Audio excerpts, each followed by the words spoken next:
Lecture du livre Témoignages pour l'Église volume 1 d'Ellen G. White. Chapitre 66. Amour et devoir. L'amour a un frère jumeau, le devoir. L'amour et le devoir vont donc de pair. L'amour sans le devoir, dans l'éducation, fera des enfants volontaires, égoïstes et désobéissants. Si le devoir sévère est présenté sans l'adoucissement de l'amour, le résultat sera identique. Le devoir et l'amour doivent s'unir pour aboutir à une éducation convenable. Dans les temps anciens, voici les directives qui furent données aux sacrificateurs.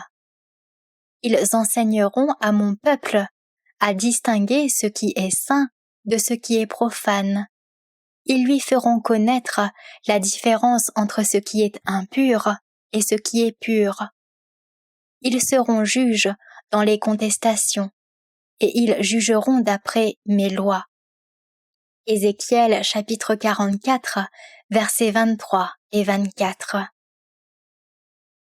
Quand je dis aux méchants, « Méchant, tu mourras », si tu ne parles pas pour détourner le méchant de sa voie, ce méchant mourra dans son iniquité, et je te redemanderai son sang. Mais si tu avertis le méchant pour le détourner de sa voie, et qu'il ne s'en détourne pas, il mourra dans son iniquité, et toi tu sauveras ton âme. Ézéchiel chapitre 33, versets 8 et 9. Le devoir des serviteurs de Dieu est donc clairement indiqué. Ils ne peuvent trouver d'excuses pour éviter d'accomplir fidèlement leur devoir, qui consiste à montrer au peuple de Dieu ses péchés et ses torts, bien que ce ne soit pas une tâche agréable et que les reproches ne soient pas toujours acceptés par le pécheur. Mais dans la plupart des cas, celui qui reçoit l'avertissement l'accepterait volontiers si d'autres personnes n'intervenaient pas. Il est des gens qui, avec une prétendue sympathie, s'approchent de celui qui a été averti, s'apitoient sur son sort et jugent bon de prendre sa défense. Ils ne comprennent pas que le Seigneur voit le pécheur avec déplaisir, parce que celui-ci a porté préjudice à la cause de Dieu et déshonoré le nom du Seigneur. Des âmes ont été détournées de la vérité et leur foi a sombré à cause de la conduite du fautif.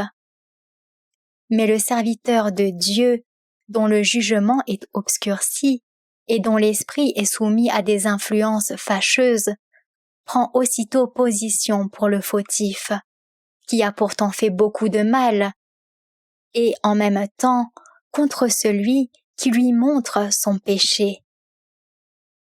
C'est comme si l'on disait au pécheur, « Ne te trouble pas, ne sois pas abattu, tu es en règle. »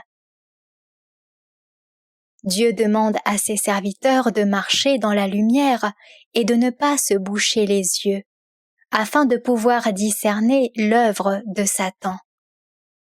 Il faut qu'ils se préparent à avertir ceux qui courent le danger d'être séduits par ses artifices. Satan travaille de droite et de gauche pour obtenir l'avantage. Il ne reste pas en repos, mais il est persévérant, vigilant et habile à saisir toutes les occasions afin de gagner du terrain dans sa lutte contre la vérité et contre le royaume de Dieu.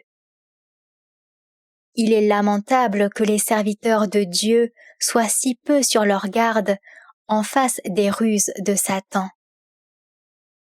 Ils sont assoupis, de telle sorte qu'au lieu de résister au diable pour qu'il s'enfuit loin d'eux, un bon nombre d'entre eux sont disposés à accepter un compromis avec les puissances des ténèbres. Retrouvez plus de lectures des ouvrages de l'Esprit de prophétie sur lerest.org.